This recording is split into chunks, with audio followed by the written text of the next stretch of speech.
Paz do Senhor, hoje estamos aqui para compartilhar com vocês a lição de número 9, a necessidade de termos uma vida santa, cujos textos eu passei no decorrer da semana. Senhor meu Deus, Senhor meu Pai, eu te peço, abre o nosso entendimento, ensina-nos através da Tua palavra, querido Deus. Pai, através do Teu Espírito Santo, fala aos nossos corações, nos alegra, Senhor, em conhecer mais de Ti. Pai querido, nos capacita, Senhor. Capacita cada um a entender, Senhor, o quão importante é a santificação na nossa vida. Pai bendito e Pai eterno, eu te peço e te agradeço em nome do Teu Filho amado, Jesus Cristo. Amém. A necessidade de termos uma vida santa. Texto áureo. Mas como é santo aquele que vos chamou, sede vós também santo em toda a vossa maneira de viver. 1 Pedro, capítulo 1, versículo 15. Verdade prática. Cremos na necessidade e na possibilidade de termos uma vida santa e irrepreensível por obra do Espírito Santo, que nos capacita a viver como fiéis testemunhas de Cristo. Por obra do Espírito Santo, que nos capacita a viver como fiéis testemunhas de Jesus Cristo. A base bíblica da nossa lição está na primeira carta de Pedro, capítulo 1, do versículo 13 ao 22. Vamos ler. Portanto, cingindo os lombos do vosso entendimento, sede sóbrios e esperai inteiramente na graça que vos ofereceu na revelação de Jesus Cristo, como filhos obedientes, não vos conformando com as concupiscências que antes havia em vossa ignorância, mas como é santo aquele que vos chamou, sede vós também santos em toda a vossa maneira de viver. Porquanto escrito está, sede santos, porque eu sou santo. E se invocais por Pai aquele que, sem acepção de pessoas, julga segundo a obra de cada um, andai em temor durante o tempo da vossa peregrinação, sabendo que não foi com as coisas corruptíveis, com ouro ou prata, que fostes resgatados da vossa vã maneira de viver, que por tradição recebestes dos vossos pais, mas com o precioso sangue de Jesus Cristo, como um cordeiro imaculado e incontaminado, o qual, na verdade, outro tempo foi conhecido ainda antes da fundação do mundo, mas manifestado nestes últimos tempos por amor de vós. E por ele credes em Deus, que ressuscitou dos mortos e lhe deu glória, para que a vossa fé, esperança estivessem em Deus, purificando a vossa alma na obediência à verdade, para o amor fraternal não fingido. Amai-vos ardentemente uns aos outros, com amor, com o coração puro. Primeira carta de Pedro, versículo 13 ao 22. Introdução. Quando o pecador se arrepende e aceita Jesus como seu salvador pessoal, ele é justificado, regenerado, santificado e adotado na família de Deus. A santificação é especialidade do Espírito Santo. E é instantânea, mas ao mesmo tempo progressiva, pois esse processo continua na vida do cristão. Esse processo continua na vida do cristão. O presente estudo pretende explicar a necessidade e a possibilidade de uma vida santa. A necessidade e a possibilidade de ter uma vida santa. Tópico 1. Definindo os termos. Subtópico 1. A santidade de Deus. Essa santidade é absoluta, pois Deus é santo em seu caráter e essência, conforme disse o profeta Amós em 2 ocasiões. Jurou o Senhor Jeová pela sua santidade e jurou o Senhor Jeová pela sua alma. Amós 4:2 e 6:8. A santidade é característica fundamental de Deus. Vamos ler Isaías? Profeta Isaías, no Velho Testamento. Isaías, capítulo 6, versículo 3. E clamavam uns para os outros, dizendo: Santo, Santo é o Senhor dos Exércitos. A terra toda está cheia da sua glória. Isso lá no Velho Testamento. Agora vamos lá para o finalzinho da Bíblia, Apocalipse. Apocalipse 4:8. Parte B. Santo, santo, santo é o Senhor Todo-Poderoso. Aqui em Apocalipse já é no momento de glória, quando João teve a visão do arrebatamento da igreja. Então, desde o Velho Testamento até o final da nossa Bíblia, que é Apocalipse, Deus permaneceu santo, santo Senhor, Senhor Todo-Poderoso. Então, essa santidade é exclusividade, é singular, é exclusividade do nosso Deus. Vamos continuar aqui a leitura. Ele é singular por causa da sua majestade infinita e também em virtude de se tratar de um ser totalmente distinto, separado em pureza de suas criaturas. Essa santidade é a plenitude gloriosa da essência moral de Deus, que existe nele e que nele se originou, não tendo sido derivada de ninguém. Não há santo como é o Senhor. 1 Samuel 2:2.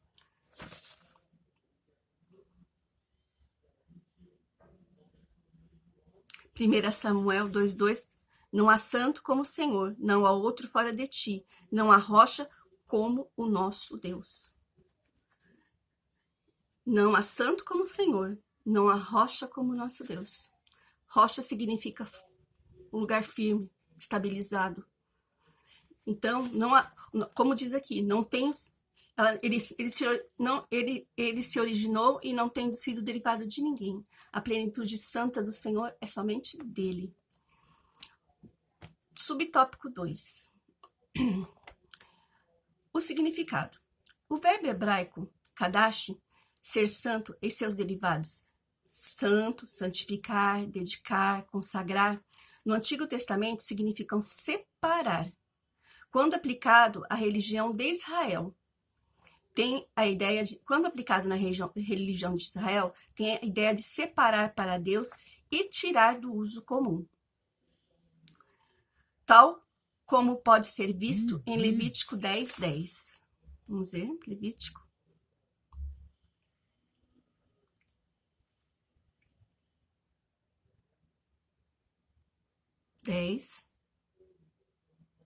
Capítulo 10. Não somente para fazer separação entre o santo e o profano, e entre o imundo e o limpo. O que aqui o povo de Israel fazia nesse tempo, como diz aqui na religião de Israel? O templo era consagrado ao Senhor e santificado. Os utensílios do templo eram separados ao Senhor e eram santificados. Tudo que fosse para o Senhor era para o Senhor. A minha vida foi santificada para o Senhor. Quando eles eram ungidos para ser um sacerdote no templo, era ungido e santificado para o Senhor. Então, todas as coisas eram santificadas e ungidas para o Senhor. E como é agora no nosso tempo? Vamos pensar. Vamos pensar agora, passou o Novo Testamento, veio Jesus. Como que as coisas devem proceder? Vamos tirar, por exemplo, a casa do Senhor, a igreja. Tudo que tem na igreja, nós sabemos que Jesus não habita mais entre quatro paredes. Mas aquelas paredes, aquele templo, ele é consagrado ao Senhor. Para quê? Para que nós possamos nos reunir e fazer as nossas reuniões. Certa vez eu cheguei no ensaio dos jovens e eles estavam tocando Ana Júlia. Eu não tenho nada contra a música, existem músicas muito boas. Mas eles estavam tocando, brincando, fazendo bagunça com os instrumentos. Aí eu fiquei muito brava. Fiquei muito brava por quê? Aqueles instrumentos, quando chegaram na casa do Senhor, eles foram ungidos e consagrados. Para quê? Para a obra do Senhor. Então, é errado. O que é consagrado ao Senhor é para o Senhor. É para a obra do Senhor. Não adianta você pegar o salão, a sua igreja tem um salão imenso, você quer fazer uma festa, o pastor lhe permite fazer uma festa ali, e você faz uma festa tipo uma balada. Coloca as músicas do mundo, faz bagunça. Eu estou falando isso porque eu já vi acontecer. Então, aquele espaço é consagrado ao Senhor. Assim como o povo de Israel, tudo que se tinha que era consagrado para o Senhor era de uso exclusivo para a obra do Senhor. E assim temos que ser nós nos nossos tempos. Agora vamos ler aqui para vocês entenderem melhor. Separar para Deus e retirar do uso comum. Então, se eu usava essa caixinha aqui para pôr meu óculos aqui em casa, e se eu levar ela para colocar algum utensílio na casa do Senhor, ela é para uso da casa do Senhor. Como está escrito aqui. Retirar do uso comum. Ela não vai ser mais do uso comum. Ela vai ser usada na obra do Senhor. Tal como pode ser visto em Levítico 10:10. Isso vale para lugares, casas, campos, utensílios, animais, ouro no templo, pessoas e muitas outras coisas como dias santos e festas. Vamos ler Levítico 8:10. Levítico.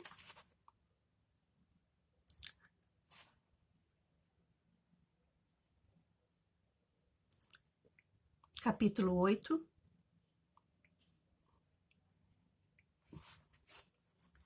Do 10 ao 12. Então Moisés, tomando o óleo da unção, ungiu o tabernáculo e tudo que nele havia, e o santificou. E dele espargiu 7 vezes sobre o altar, e ungiu o altar e todos os seus utensílios, como também a pia e a sua base, para santificá-los. Em seguida, derramou o óleo de unção sobre a cabeça de Arão e ungiu-o para santificá-lo. Como está escrito aqui. Casa, campo. Então, muitas vezes essas coisas são consagradas ao Senhor. E festas? Existe uma festa na Bíblia, qual Jesus participou antes de ser crucificado. A consagração era a festa da Páscoa. Então, ele foi para a festa da Páscoa. E depois houve outra festa que ele deixou como ordenança para nós. A ceia, a santa ceia do Senhor. Ela é sagrada, consagrada, santificada. Fazer isso em memória de mim. Então, o Senhor Jesus nos deixou também. É um culto, mas é um culto de festa e de alegria e de memória a Jesus Cristo, pelo sacrifício na cruz de Calvário. Assim, o sentido de santidade é de afastar-se de tudo que é pecaminoso, de tudo que contamina. A Septuaginta traduz kadosh, santo, pelo termo hagios, santo, palavra adotada pelos escritores do Novo Testamento. Há um outro termo menos comum, mas igualmente importante, ta'er, que significa purificar, e é um cognato de catarizo, do grego, usado na Septuaginta e no Novo Testamento nos sentidos de cerimonial, moral, lavar, purificar. Subtópico 3. Exclusividade. Dizer que qualquer coisa, objeto ou pessoa é consagrada, separada ou dedicada a Deus significa dizer que isso pertence a Ele ou serve a Ele com exclusividade. Como serve a Ele com exclusividade? Muitas vezes a gente escuta as pessoas falando, nós não podemos servir a 2 deuses. Não existe 2 deuses. Muitas pessoas ficam pulando de uma religião para outra, de crença para crença, de como é que chama? De seita para seita. Não existe. Como está escrito aqui, ó. Significa que pertence a Ele e serve a Ele com exclusividade. A partir do momento que eu aceitei minha mão, eu aceitei Jesus como meu único e suficiente Salvador, e eu sei que Ele é o único e suficiente Salvador, eu tenho que servir a Ele com exclusividade. Porque ninguém se chega ao Pai senão por Ele. Então não adianta eu ir lá interceder pela tartaruga. Tartaruga, eu tô precisando disso. Não vai saber, não vai. É o exclusivo do Senhor, você se torna exclusivo do Senhor. Não adianta você estar com seu problema e você tem um problema que está muito difícil, não adianta você reclamar pro seu vizinho, não adianta você conversar com as pessoas, você pode sim conversar com o seu pastor, com o seu líder, para pedir um conselho. Mas a nossa vida é exclusividade do Senhor. Então não tem de onde tirar fuga, não tem de onde tirar o consolo. Por quê? Porque somos do Senhor. E o Senhor é o dono da nossa vida.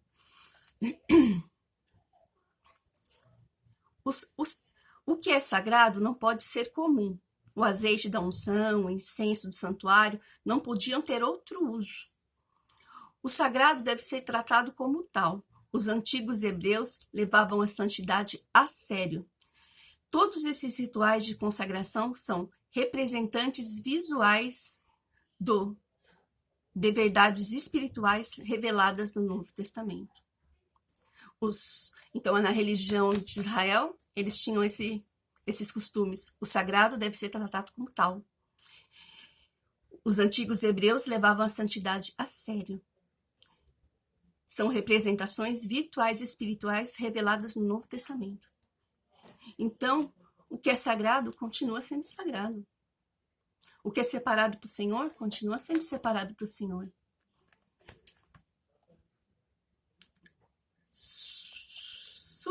Tópico 2. A necessidade de termos uma vida santa. Tópico 1. Israel. O apelo à santidade diz respeito à pureza da nação de Israel para manter o povo distante da idolatria e da prostituição e de outras práticas pecaminosas. Deus escolheu Israel para ser a sua propriedade particular dentre todos os povos, reino sacerdotal e povo santo. Então sereis minha propriedade peculiar dentre todos os povos, porque toda a terra é minha, e vós me sereis reino sacerdotal e povo santo. Êxodo 19, 5 e 6. O estilo de vida dos israelitas devia estar de acordo com a santidade do seu Deus. Santos sereis, porque eu, o Senhor vosso Deus, sou santo. Essa santidade exigida era mais do que natural, porque Deus é santo. E os israelitas foram separados, ou seja, retirados dentre os povos para Deus. Sede santos, era uma ordem do Senhor, sede santos porque eu sou santo. Então, Deus simplesmente não foi lá, catou o povo, juntou de qualquer maneira. Não. Se você ler o livro de Levítico, ele colocou ordem, instruções, regras. Para quê? Para que a pessoa levasse uma vida certa e santificada. A igreja. Subtópico 2.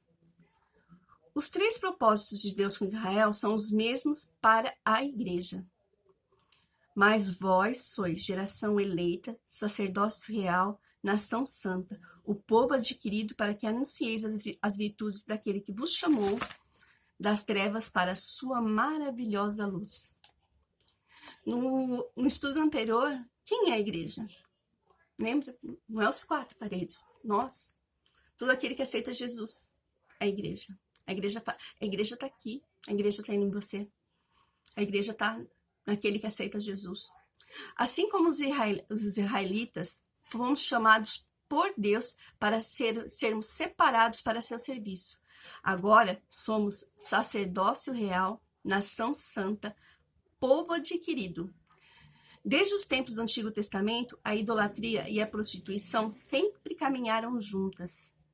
Eles são os mesmos desafios da igreja de hoje. Porque esta é a vontade de Deus, vossa santificação, que vos abstenhais da prostituição, e devemos fugir da prostituição e também da idolatria. O que é idolatria? Idolatria se refere a cultos a outros ídolos. Amor excessivo e admiração exagerada. Infelizmente, para muitas pessoas isso é uma realidade.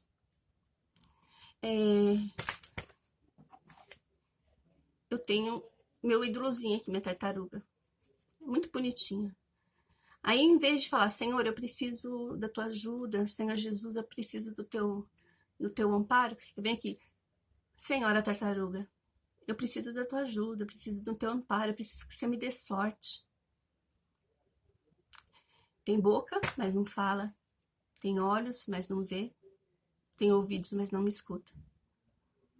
Agora, Jesus, sim. Ele recebe a sua oração, ele recebe a sua petição e leva ao Pai. Admiração exagerada. Quantas vezes a gente vê na televisão aquelas jovens que passam noites e dias numa fila para poder assistir um show de um cantor famoso? Que nem quando veio aquele Justin Bieber aqui no Brasil. As meninas ficaram... Tinha menina que acampou uma semana para poder chegar a ficar na frente. Isso é uma admiração exagerada. Isso é uma admiração exagerada. E o amor excessivo? Tem gente que ama mais um gato do que uma pessoa. Eu tenho uma gata. Eu amo minha gata. Não vou dizer que eu não amo. Eu amo. Porque é a minha criação. E quando ela chegou aqui em casa, a primeira coisa que eu fiz foi orar e falar que ela é consagrada também ao Senhor. Que tudo aqui na minha casa é consagrado ao Senhor. Então, eu amo a minha gata. Mas não é o mesmo amor que eu tenho pelo meu esposo, pela minha filha. E o mesmo amor que eu tenho pelo meu esposo, pela minha filha, pela minha mãe, pelos meus, não é o mesmo amor que eu tenho pelo Senhor. Então nós temos que ter tudo na medida certa. Amar a Deus sobre todas as coisas. E as pessoas inverteram, né? Estão amando todas as coisas acima de Deus. Isso é muito ruim. Isso é idolatria. E prostituição? Quando a gente fala de prostituição, as pessoas pensam só em atos sexuais por dinheiro ou por outros interesses. Infelizmente, existe ainda isso no nosso mundo e muito. Pessoas que se prostituem por dinheiro, como modo de vida. Pessoas que se prostituem por interesses pessoais. Isso acontece às vezes em alguma empresa, ou a pessoa acaba se entregando para o gerente para poder ter uma posição melhor. Isso é prostituição. Segundo a Bíblia, a prostituição é vista como perigosa. Ela destrói famílias e causa prejuízos, falência. Vamos ver Provérbios? Provérbios, capítulo 7.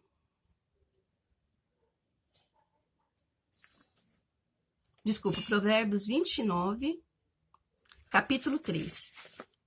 Quem ama a sabedoria alegra seu pai, mas o companheiro das prostitutas desperdiça a sua riqueza. O companheiro das prostitutas desperdiça a sua riqueza. Traz vergonha e morte. Nossa, prostituição traz vergonha e morte. Provérbios 7, 26.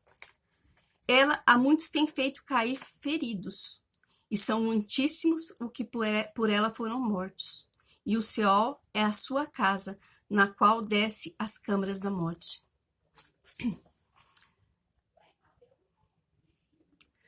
Vou dar um exemplo de prostituição do Antigo Testamento, a prostituição cultural. Porque quando nós falamos em prostituição na Bíblia, não é somente relações sexuais, atos de entrega como por dinheiro ou por interesses de uma pessoa. Não. Existiu no Antigo Testamento uma prostituição cultural. Vamos ler Esdras?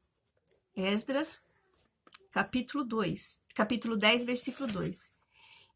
Se Anias, filho de Jeziel, um dos filhos de Elão, dirigiu-se a Esdras dizendo: Nós temos sido infiéis para com o nosso Deus e casamos com mulheres estrangeiras dentre os povos da terra. Contudo, no tocante a isso, ainda há esperança para Israel.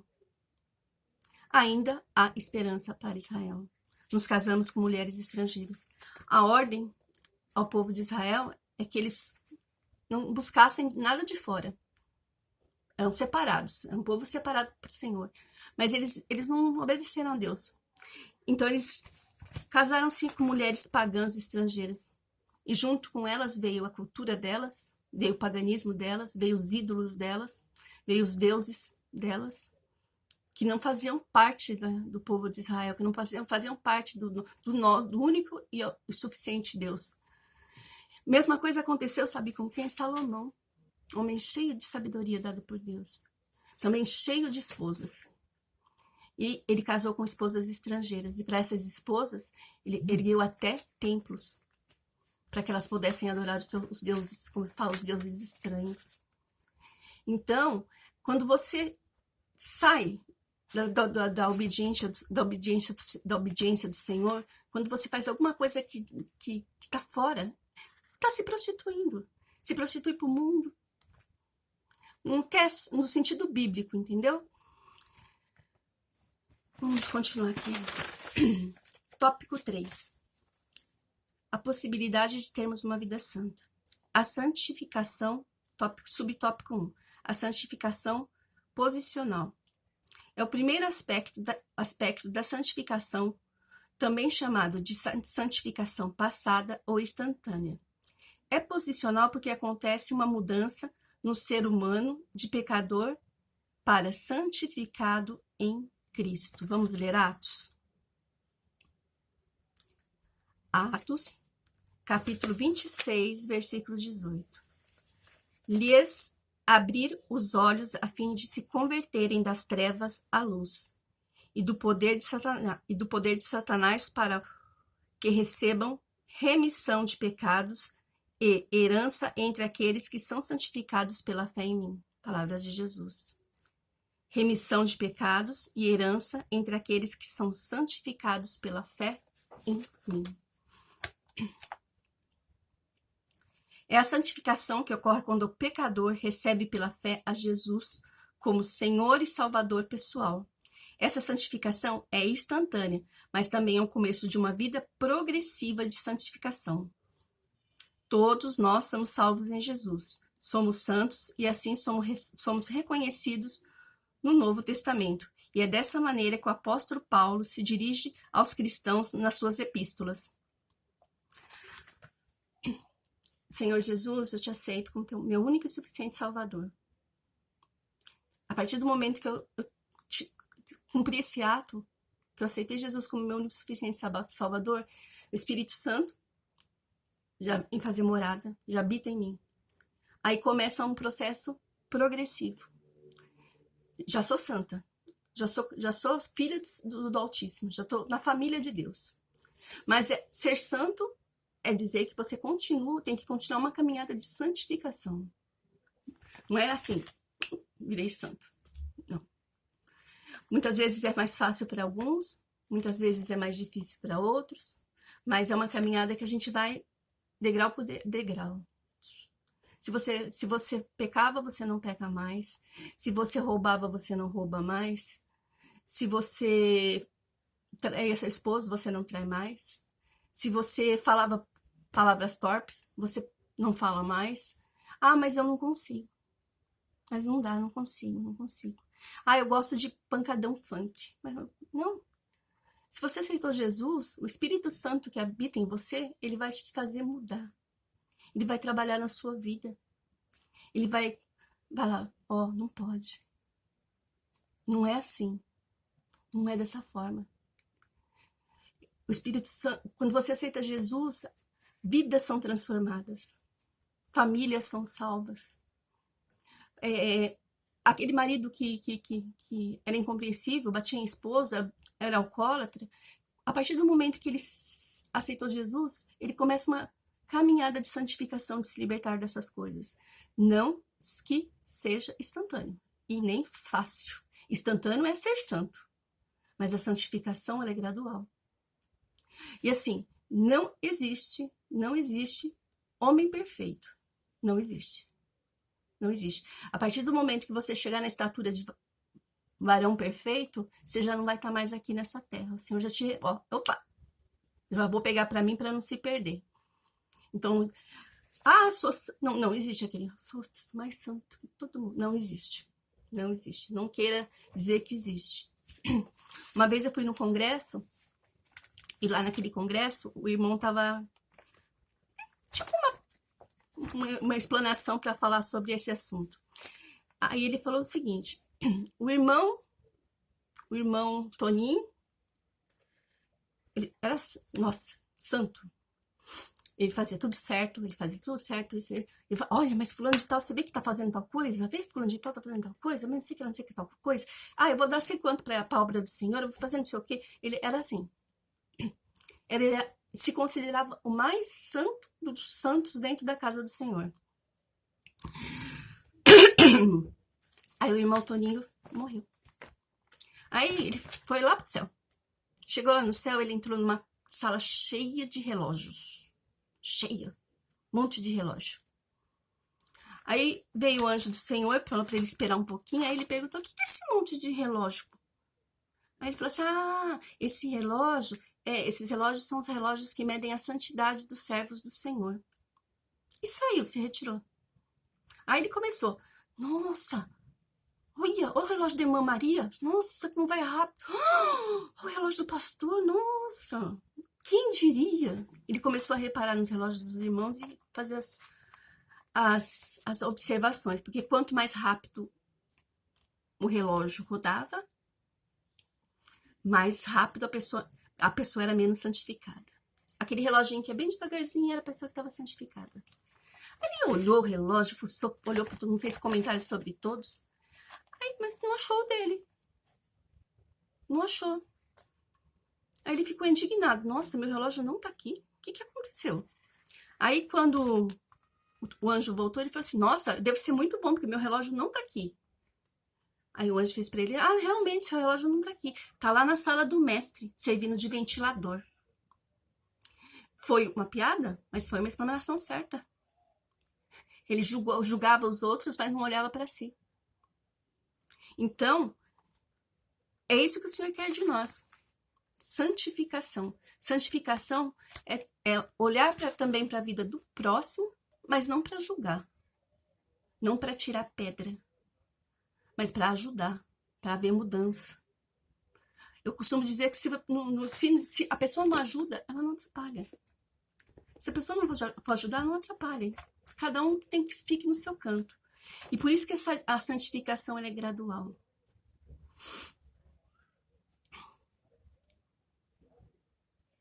Todos nós, salvos no Senhor Jesus, somos santos e assim somos reconhecidos no Novo Testamento. A base dessa santificação é o sacrifício de Jesus. Vamos ler Hebreus. Hebreus.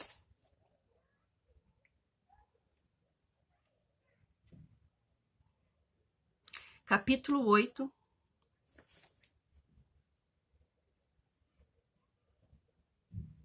Hebreus capítulo 10, desculpa, 10.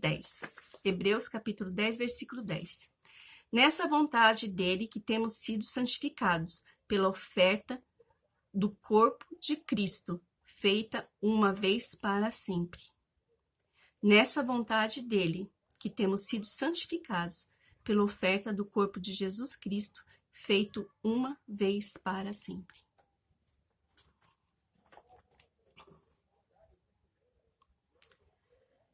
O sacrifício de Jesus. Antigamente, no Antigo Testamento, eu pecava, aí eu ia lá ao sacerdote, levava um cordeiro imaculado, tinha que ser um cordeiro perfeito, sem mancha, sem mácula, sem doença, pro cordeiro.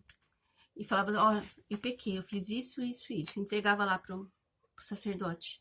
Aí o sacerdote pegava o cordeiro e fazia expiação dos nossos pecados, através do sangue do cordeiro.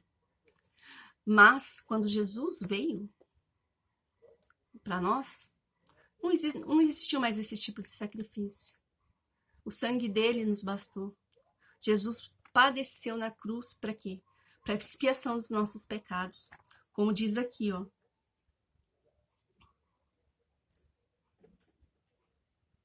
Todos nós, salvos em Jesus, somos santos e assim somos reconhecidos no Novo Testamento. A base dessa santificação é o sacrifício de Jesus, mas ela é obra do Deus Trino e Uno por ocasião da conversão do pecador a Cristo. 1 Pedro, capítulo 1, versículo 2. segundo a presciência de Deus, Pai, na santificação do Espírito, para a obediência e a aspersão do sangue de Jesus Cristo. Graça e paz sejam multiplicadas, segundo a presciência de Deus Pai, na santificação do Espírito, para a obediência e aspersão do sangue de Jesus Cristo. Então, somos justificados pelo sacrifício de Jesus no Calvário.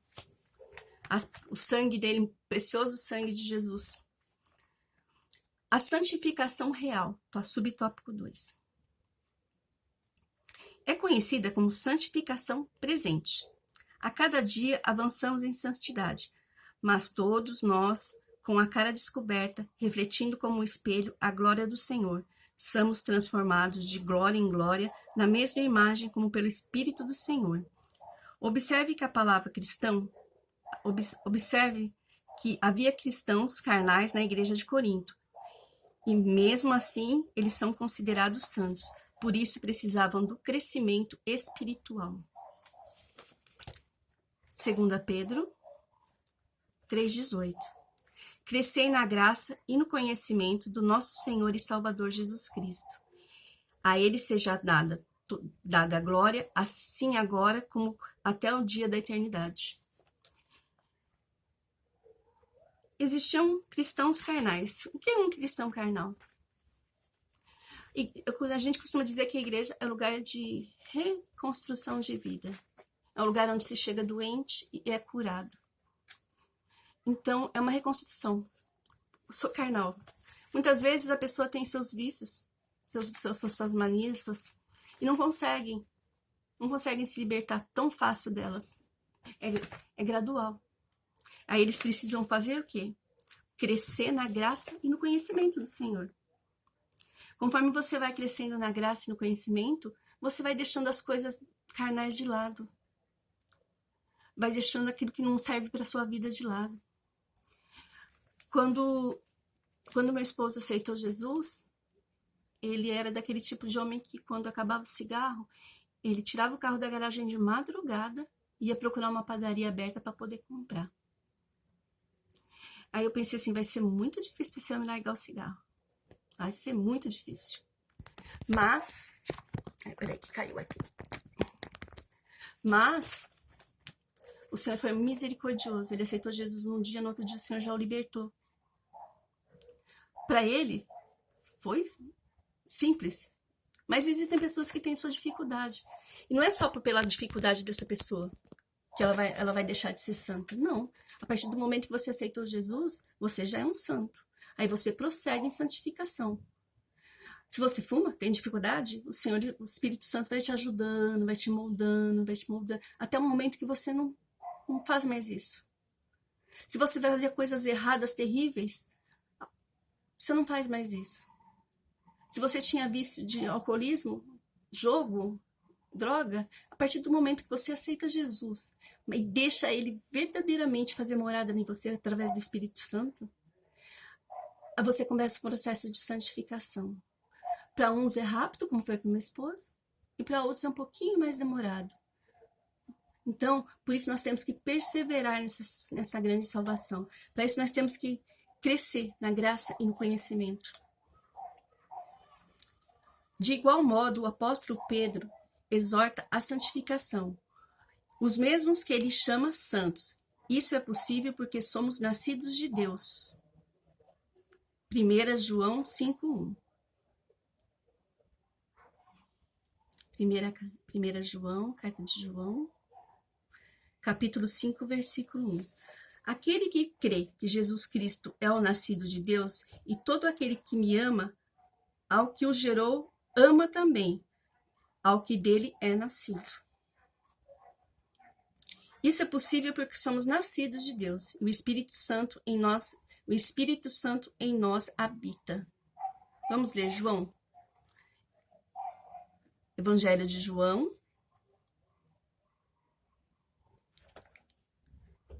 capítulo 14, versículo 17.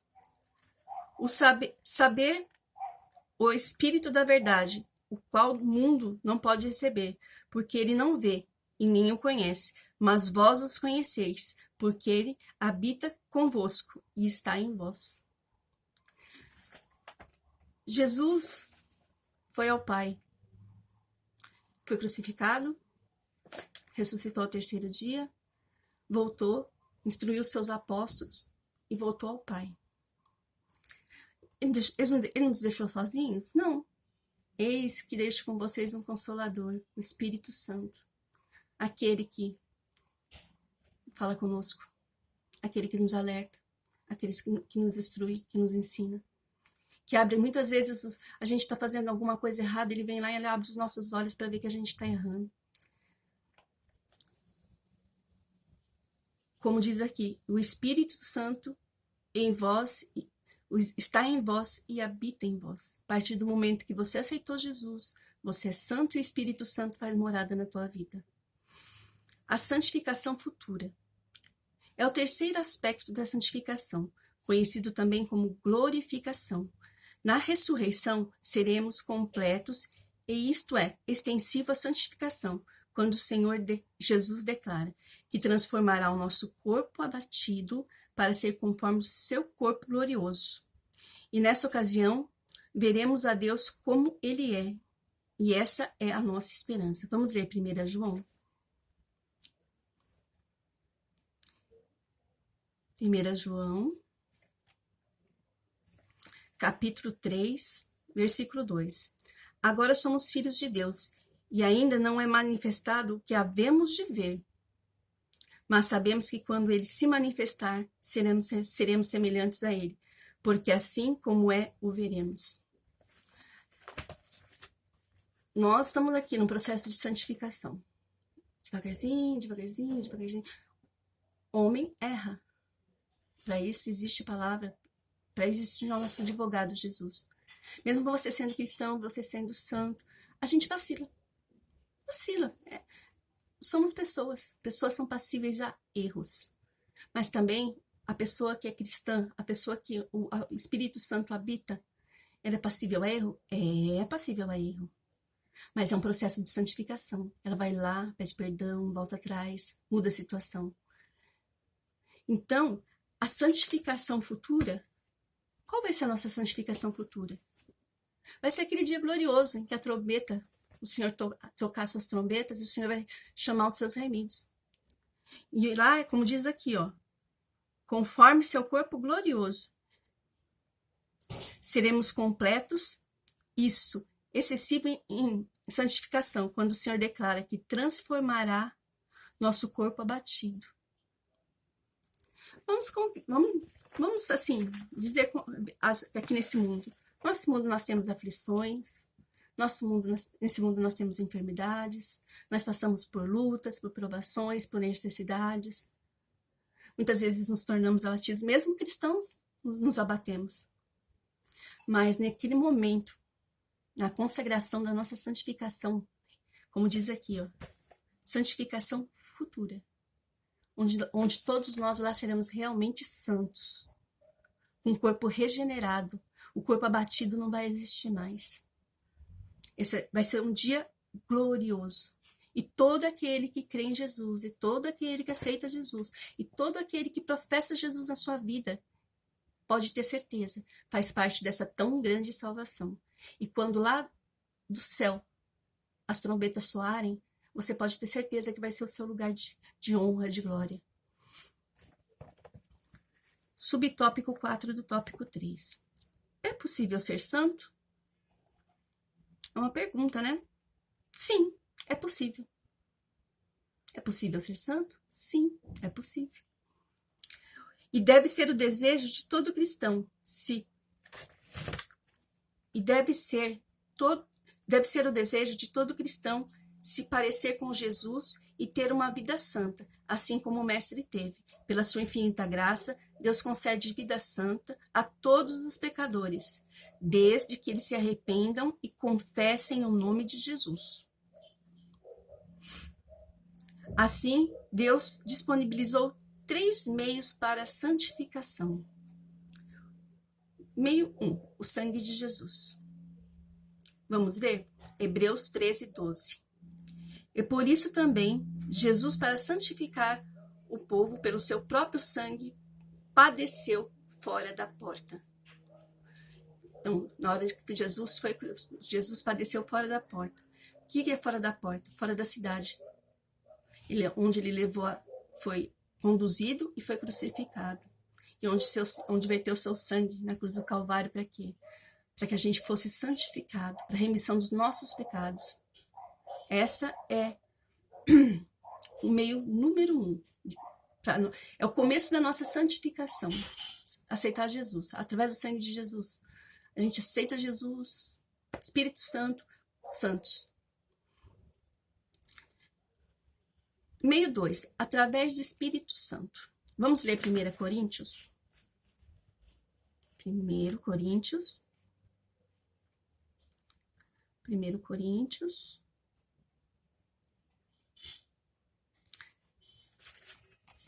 Capítulo 6, versículo 19. Não sabeis que o vosso corpo é santuário do Espírito Santo, que habita em vós, a qual possui parte de Deus, e não sois de vós mesmos. Não sabeis que o vosso corpo é santuário do Espírito Santo? Meu corpo é santuário do Espírito Santo. Não é mais meu. E o que a gente vai fazer? Eu vou tentar me matar? Não. Eu vou ter problema? Vou. Mas eu vou ficar desesperada? Vou tentar me matar? Vou pular na frente? Não, como você vai matar um corpo que não é teu? Como você vai destruir uma vida que não é sua mais? Pertence a Deus. Então, tudo aquilo que agredia o nosso corpo, que nos fazia errar, que nos fazia pecar, que nos fazia padecer. Porque assim, a pessoa que é alcoólatra, que vida que ela tem? Ela padece. Eu fico assim comovida quando eu vejo uma pessoa caída na rua, embriagada, largada num canto. Gente, é a obra do Senhor. É a mão de Deus que fez aquilo. Mas a pessoa não deu valor para aquilo que o Senhor fez. Então, aqui está muito claro. Não sabeis que o vosso corpo é santuário do Espírito Santo. Então, a gente não pode colocar qualquer coisa dentro do santuário do Espírito Santo. A gente não pode. Então, gradualmente, o Espírito Santo, o nosso Consolador, o nosso ajudador, aquele que nos ensina, aquele que fala conosco quando nós estamos errando, aquele que nos alerta quando as coisas estão para sair do eixo. E eu creio que isso acontece porque já aconteceu comigo e já creio que aconteceu já com muitos de vocês. Não vai por aquele caminho. Não faz isso. Meu cunhado, o Arão, ele deixou o carro dele estacionado perto de uma árvore. O Espírito Santo veio e falou para ele, tira o teu carro daí. Ele não tirou. Tira o teu carro de lá. Na hora do almoço eu tiro. Chegou na hora do almoço, ele não tirou. E o Senhor falou de novo com ele, tira o carro de lá. Não, deixa. Deu um temporal muito forte, uma chuva de vento muito forte, e o carro dele estava do lado de uma árvore que estava cheia de cupim. A conclusão, a árvore caiu enviesada em cima do carro dele. Amacetou tudinho. Se ele tivesse ouvido e acatado, não teria acontecido. Mas também somos falhos. Muitas vezes o Senhor fala conosco e a gente não dá ouvido. Coisa da minha cabeça. Isso não vai acontecer não. Creia, se você é um remido do Senhor, se o Espírito Santo faz morada na tua vida, creia nas coisas que o Senhor fala e faz por você. E a terceira forma de nós santificarmos nossa vida é através da palavra. Vamos ler Efésios?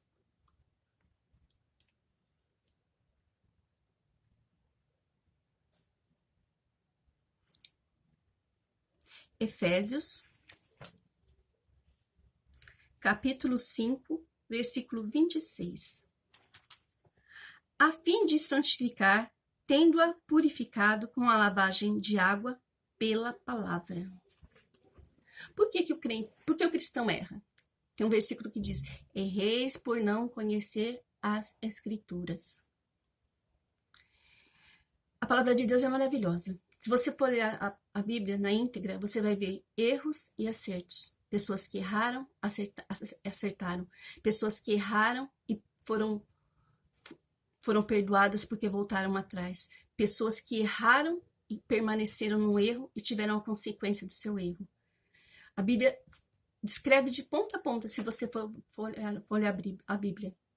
E quantas vezes o Senhor falou ao povo de Israel: assim diz o Senhor. Assim diz o Senhor. Assim diz o Senhor. Para se corrigir, para se entrar no caminho. Nós não fazemos parte do povo de Israel, mas nós fazemos parte do povo escolhido por Deus, através de Jesus Cristo. Então, a nossa caminhada tem que ser também que nem o povo, olhando para o alvo que é Jesus, santificando a nossa vida. Não existe, como eu falei, não existe super santo. Não existe. Não existe. Eu erro, você erra, todos nós erramos, mas nós temos Jesus, nosso advogado, como eu falei. Então, a gente tem que prosseguir em conhecer. E quais são os meios? Primeiramente, aceito Jesus. Espírito Santo vem, trabalha na minha vida, abre meu entendimento, fala ao meu coração, fala aos meus ouvidos. E a palavra do Senhor. É através da palavra. Tudo que está escrito na Bíblia. Quando eu me converti a ser cristã, foi porque eu fui ler a Bíblia. Eu não fui porque alguém me chamou, ou então alguém, mas eu fui porque eu fui ler a Bíblia. Eu vi o povo da minha sogra conversando, falando, e eu ficava gravando tudo na mente. Depois eu ia lá na minha casa, pegava minha Bíblia e ia conferir o que estava escrito. E foi assim que eu me converti. Foi lendo a Bíblia. Foi assim que o Senhor falou aos meus ouvidos e me mostrou através da palavra o que era certo e o que era errado. Então, são três coisas fundamentais. Espírito Santo, aceitar Jesus, Espírito Santo e a palavra de Deus. E onde a gente acha a palavra de Deus? Na Bíblia, na igreja, na coletividade com os nossos irmãos, onde tem as pregações, os cultos de ensino, nas escolas dominicais. Então, é muito importante a gente conhecer a palavra do Senhor.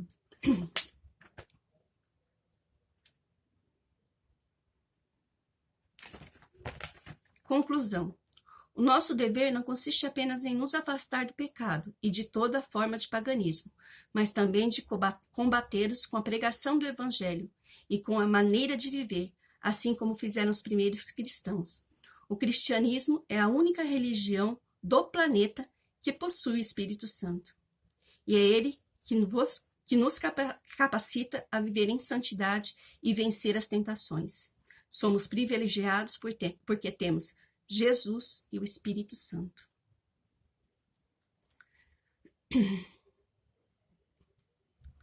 Eu quero deixar só frisado aqui, mas também de combatê-los com a pregação do Evangelho e com nossa maneira de viver.